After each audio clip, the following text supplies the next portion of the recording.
Welcome to Pindar Poetry. We hope you learned something new. You start by confirming the exact codec and container. This matters because Premiere rejects only certain compressions.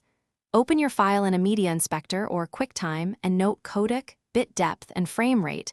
This tells you whether a direct import is possible. Once done, compare that info to Premiere's supported list. If the codec is unsupported, you'll transcode. Right away, launch Adobe Media Encoder or Handbrake to create a compatible file, because conversion preserves editability and avoids corrupted timelines. Now you perform the actual transcode, and you must be precise. Mismatched frame rates or bit depth causes playback jitter. In Media Encoder, pick ProRes or DNxHR for main edits, or H. 264 for lightweight proxies. Set resolution and frame rate to match the source. Choose 2-pass or a higher constant bitrate to retain image fidelity, and export to a fast drive to reduce dropped frames. After encoding, import the new file into Premiere. You'll find it accepts the media because the compression. Finish by confirming the file imports and timelines play smoothly.